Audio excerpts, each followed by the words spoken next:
Good morning, USRNs. Today we will talk about pediatric nursing disorder. Medyo mahaba-haba po to. Kasama po dyan si bronchiolitis, epiglottitis, cystic fibrosis, Lyme's disease, infantile eczema, Hirschsprung disease, intussusception, pyloric stenosis, celiac disease, kidney cancer, and otitis media. Tingnan natin kung magkakasya ba to sa isang video. For the first discussion that we will talk about is bronchiolitis. Litis. So there will be an inflammation where in the bronchiolitis. This is caused by respiratory syncytial virus or RSV. Si RSV nga pala, siya lang yung virus na merong contact precaution, no? Respiratory syncytial virus or RSV. Respiratory disorder, siya yung only respiratory disorder under contact precaution. Remember that. Needs to be on an emergency room. This is an emergency, especially when it cascades to epiglottitis. So there will be signs and symptoms like sore throat and hacking cough. And sa lungs, meron ding wheezing sounds. And patient will have difficulty breathing and it will lead to flu-like symptoms. The patient will have fever, tachypnea, and we need to give bronchodilators to our patient and steroids. Again, sa bronchiolitis, it's an inflammation in the bronchiole. The cause of it is an RSV virus or respiratory syncytial virus. This is the only respiratory disorder under contact precaution. Need emergency, especially if it goes to epiglottitis. There will be chances of sore throat. The patient will have hacking cough. In the lungs, the patient will have wheezing sounds. And patient will have difficulty breathing kasi nga may inflammation sa bronchioles. Magkakaroon ng flu-like symptoms si patient. Kakaroon siya ng fever, tachypnea. And drug of choice would be bronchodilators and steroids. Let's move on to epiglottitis. This is another NCLEX hot topic. So epiglottitis, emergency siya. We have talked about it a few minutes ago under bronchiolitis. If bronchiolitis will cascade to epiglottitis, it will be an emergency situation. And right here, kay epiglottitis, patient will have severe sore throat. Dahil severe yung sore throat niya, magkakaroon siya ng drooling. The cause of epiglottitis is Haemophilus influenza type B. So parang pinaka-clue dyan is B, bronchiolitis. Look for difficulty or patient will have painful swallowing or difficulty swallowing. Patient will also be very anxious and irritable. Yung hallmark sign ni epiglottitis would be tripod position with tongue protrusion, parang asong ulol. Itong si epiglottitis. Tripod position with tongue protrusion. Sa breathing niya naman is nasal flaring. Lumalaki yung ilong niya. Ang management nito is si tracheostomy during emergency and instruct patient for an NPO, and patient will also have stridor. Mga asong stridor, pag nangangagat, mga asong mahilig mag-tripod position with tongue protrusion, stridor.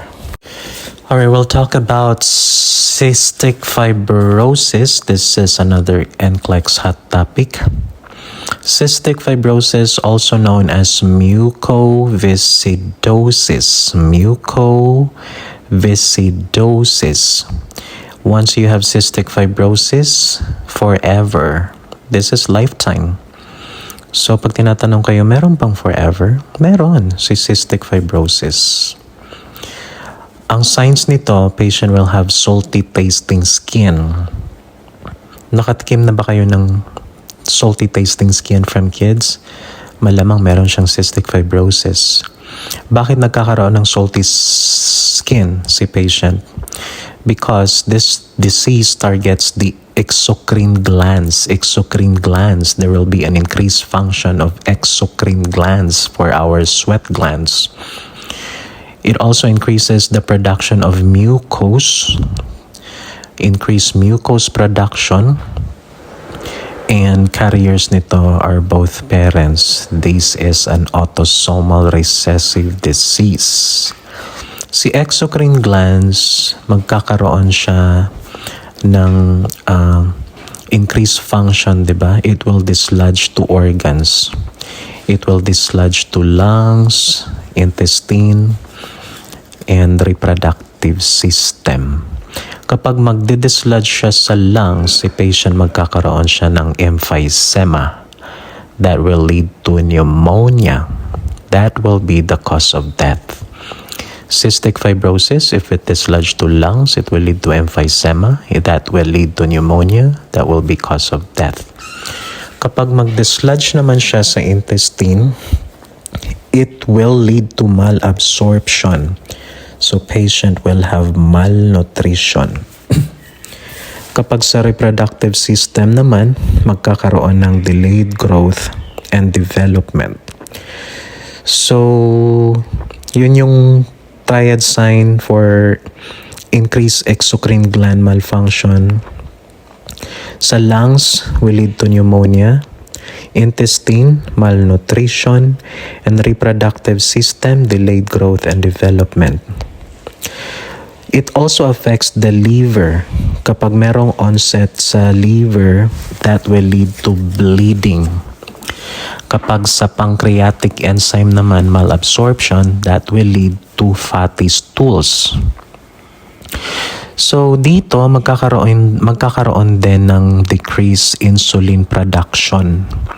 That may cause juvenile diabetes mellitus kasi cystic fibrosis is mostly for kids, right? So if there will be a decrease in the insulin production, that will lead to juvenile diabetes mellitus. How to check cystic fibrosis? It has something to do with sweat. So the diagnostic test would be sweat chloride test. Chine-check natin dito yung sweat through sweat chloride test. Yung problem nito kapag if it's more than 60 MEq per liter, that will be positive. So how to care with cystic fibrosis? Bigyan natin ng oxygen. Kasi nga, nagdi-dislodge yung mucose, nagbabara, so i-correct natin ang oxygen. We also need to prepare mechanical ventilator para kay patient, request for chest physiotherapy, steam inhalation, and mist tint, and encourage diet high in proteins, fats, calories, and carbohydrates kasi nga patient will have malnutrition. Okay, again, cystic fibrosis, also known as mucoviscidosis. You will have this for a lifetime. Patient will have a salty tasting skin. It targets the exocrine gland. Magkakaroon siya ng increased function. If exocrine gland will dislodge sa organs like in lungs, it will cause emphysema. That will lead to pneumonia. If it dislodges to the intestine, it will cause malabsorption. That will lead to malnutrition. If it dislodges to the reproductive system, it will cause delayed growth and development. If it dislodges to the liver, it will cause bleeding disorder. If it dislodges to pancreatic enzyme or pancreas, it will lead to fatty stool and increase in production of mucose is one of the causes of cystic fibrosis. Carriers nito are both parents, ibig sabihin nun autosomal recessive.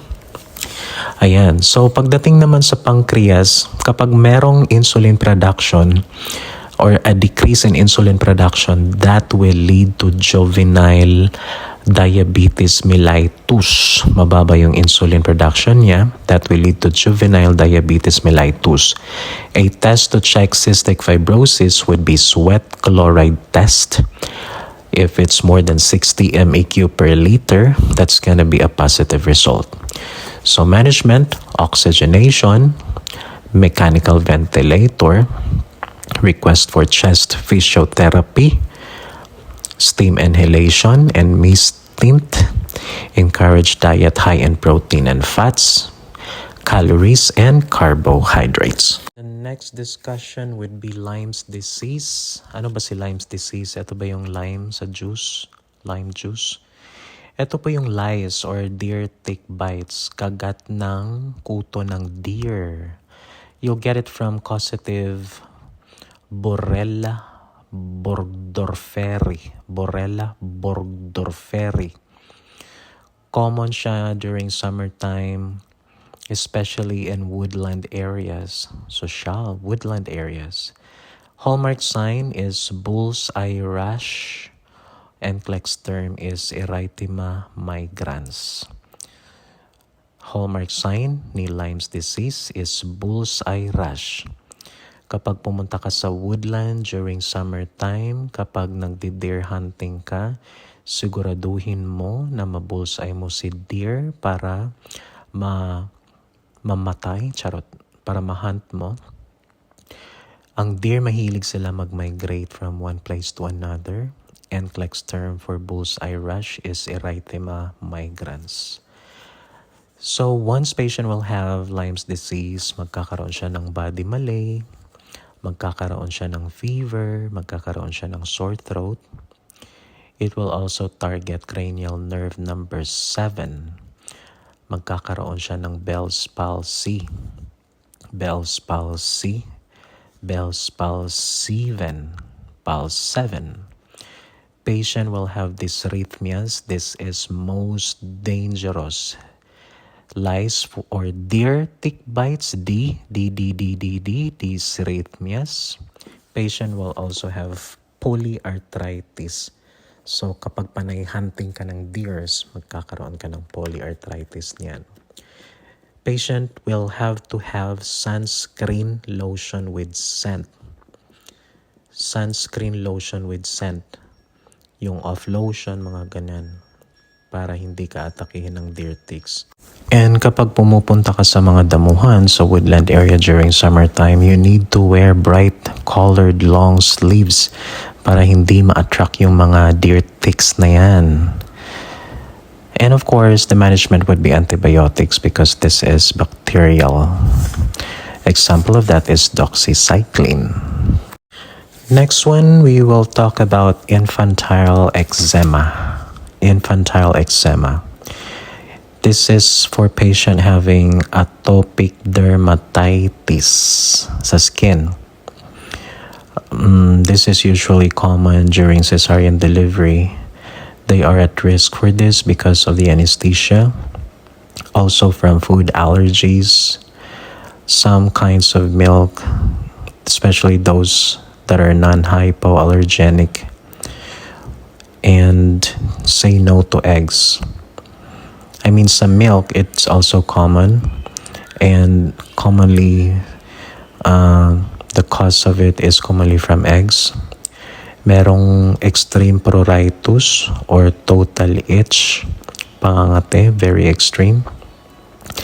Patient will have inflammation of the lips, sichulitis, and we need to hydrate the patient's skin by using lotion or anything that could hydrate the skin. Another example would be calming lotion. We can advise our patient to use steroids. Pagdating naman sa shower, the shower should be in low temperature. And of course, because this is caused by food allergens, iwasan natin yung intake ng food that is having some allergens to the patient, and encourage patient to get hydrocortisone. The pain would be moderate to severe. Americans who has eczema is roughly 10%. Against infantile eczema, also known as atopic dermatitis, commonly caused by anesthesia, food allergies, milk, eggs.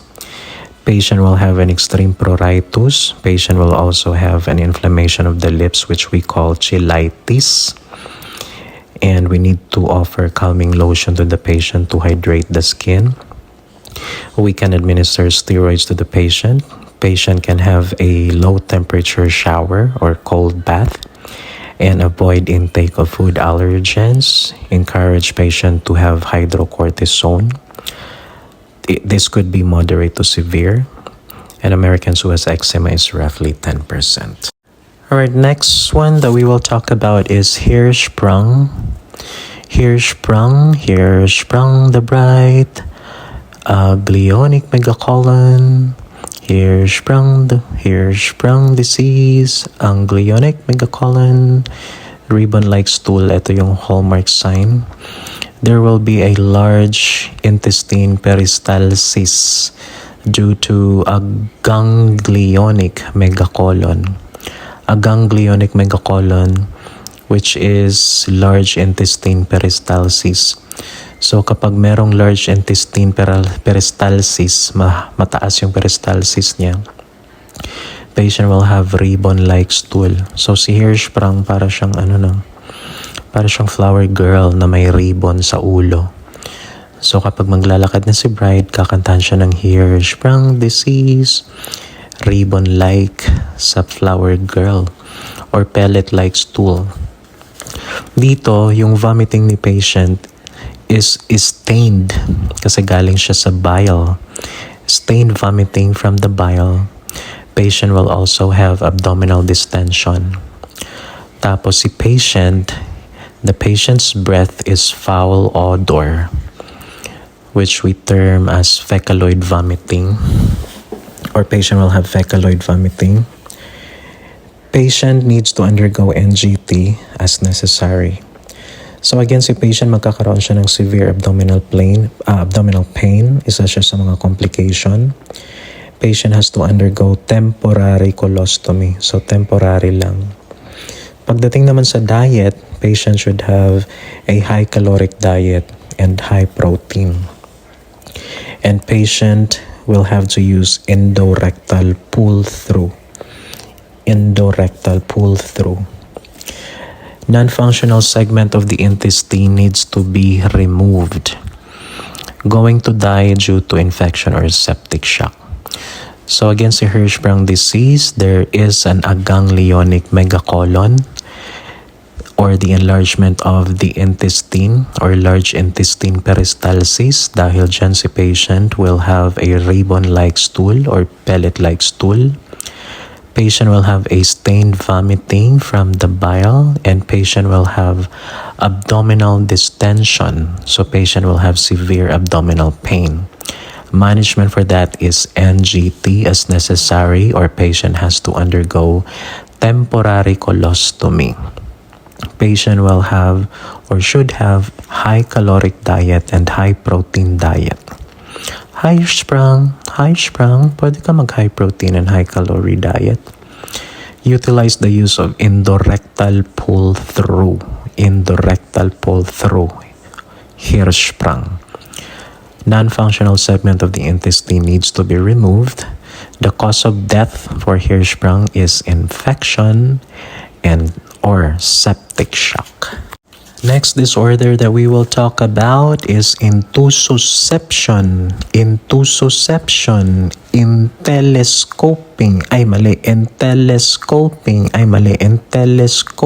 intussusception. NCLEX term is knee and leg drawing up to the chest. Knee and leg drawing up to chest to form telescope. Charot. Merong pressure sa intestine, especially in the ileocecal junction. Ileocecal junction, which is the middle of ileum and ascending colon. Yung shape ng mast sa intussusception, two S's, we have sausage shape. Understand that the patient will have a brass spasmodic abdominal pain.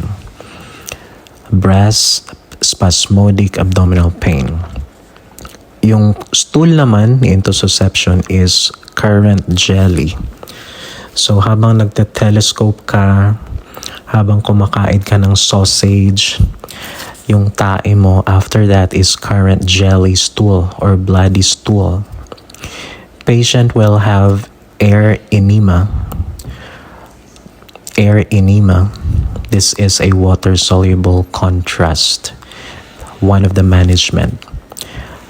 So, sign of recovery, if okay na si patient, yung passage ng stool niya is normal. Patient should be on NPO. Most of the GI diseases actually NPO. If enema is unsuccessful, si air enema, mag-surgery ka na. And of some cases, this is temporary and goes away with treatment. So, hindi siya forever. Patient will have to go on ultrasound or CT scan to diagnose. So, si intussusception, tatandaan lang natin dyan, merong telescoping. In telescoping, patient will have knee and leg drawing up to chest to form a telescope. There is a pressure in the intestine, especially in the ileocecal junction. So, kapag nagte-telescope ka sa mga views, kumain ka ng sausage. Pero, suffer the consequence kasi yung tae mo niyan is going to be current jelly stool. The patient will have a brass, spasmodic abdominal pain. So yung klase ng telescope na ginagamit dito ay si brass. Management is air enema, kung saan we will give water-soluble contrast. Pero kapag hindi nag-work si enema, mag-surgery ka na. Pero kapag nag-work naman si enema, patient will have a normal stool passage. So, NPO tayo kay patient. In some cases, temporary lang naman to. It goes away with the treatment. Patient has to undergo ultrasound and CT scan to diagnose. The next one that we will talk about is another NCLEX hot topic. Nandiyan po si pyloric stenosis. Pyloric stenosis, narrowing of the pyloric sphincter. Kapag narrowing of the pyloric sphincter, yan po si pyloric stenosis. Your pyloric sphincter prevents backflow. Location ito is between the small intestine or duodenum and stomach. Si pyloric stenosis or the narrowing of the pyloric sphincter will lead to abdominal distension. So, tatandaan kapag merong abdominal distension, magkakaroon ng olive shape. Paano ba i-spell si stenosis? Stenosis. O-S, olive shape. Kapag merong abdominal distension, the pressure in the stomach will increase. That will lead to string sound via ultrasound. Hallmark sign yan ni pyloric stenosis. String sound. Pyloric string sound. It will lead to abdominal backflow. Susuka ka. Ito yung suka nito parang insidious na projectile vomiting. 3 to 6 feet. Imaginein mo yan, sukahan ka ni patient, 3 to 6 feet ang layo. Abot sa'yo yung suka. Matutuwa ka ba kay pyloric stenosis? No. Pyloric begins with a P, projectile begins with a P. Signs and symptoms, kasi sobrang suka, magkakaroon siya ng dehydration. Magkakaroon din siya ng increase in hematocrit. Increase in hematocrit, hemoconcentration. Hematocrit, increase hemoconcentration. Dito magkakaroon ng metabolic acidosis. Magkakaroon siya ng metabolic acidosis. You need to watch out for shock. So dahil dehydrated si patient, offer fluids, isotonic or hypotonic. Small frequent meals lang, huwag sobrang daming pakain kasi nga susuka siya. The more food, the more chances of waning or the more chances of suka. Yan. So that's the proper nutrition. I-monitor mo na rin yung intake, input and output. Tapos yung surgery nito si Fredret Ramstead or Derek Ramsey. Si Derek Ramsey meron siyang pyloric stenosis. Si Fredret Ramstead or Derek Ramsey, kasi ang hirap i-pronounce, ito yung separation of hypertrophied muscles. Okay, again, tandaan sa pyloric stenosis, merong narrowing sa pyloric sphincter. Pyloric sphincter, ang function niya is to prevent backflow. Dahil narrow na ang pyloric sphincter, magsusuka na yan si patient. Kakaroon siya ng abdominal distension. Pag kinapa mo, merong olive shape. Yung outcome niyan, it will increase pressure in the stomach. Kapag pinakinggan mo sa ultrasound, meron siyang string sound. It will lead to abdominal backflow. Grabe yung suka nito, projectile talaga, 3 to 6 feet. Dahil suka siya ng suka, patient will have dehydration. To correct dehydration, we can give isotonic or hypotonic. Tapos, small frequent meals lang dapat. Proper nutrition. I-monitor na rin natin yung input and output ni patient. Tapos dito magkakaroon siya ng metabolic acidosis. Huwag guluhin ang utak, hindi po metabolic alkalosis. Kung hindi metabolic acidosis, need to watch out for shock. Surgery, Derek Ramsey, Fredret Ramstead, separation of hypertrophied muscles. Kaya pa ba? 3 diseases na lang. Celiac disease yung next. Celiac disease, also known as celiac sprue. Si celiac sprue, merong reaction kay gliadin and transglutaminase. That will lead to scarring of bowel tissues. That will lead to malabsorption episode. Dahil merong scarring of bowel tissue due to reaction of gliadin and transglutaminase, magkakaroon ng malabsorption episode. Kapag merong malabsorption episode sa katawan, that will lead to pernicious anemia, malabsorption of vitamin B1 and B12. Magkakaroon din ng fatty stool si patient. Magkakaroon siya ng celiac crisis kung tawagin. Ito yung severe scarring through inflammatory process. Celiac crisis will lead to diarrhea and vomiting, both explosive, parang dinamita. Si malabsorption episode will also lead to vitamin A, D, E, and K malabsorption. Kapag there is a vitamin A, D, E, K malabsorption, it will lead to skin problem and bleeding. Patient will have blurry vision. Patient will have osteomalacia. Vitamin A, D, E, could cause skin problem, bleeding, blurry vision, and osteomalacia. Magkakaroon din ng protein malabsorption.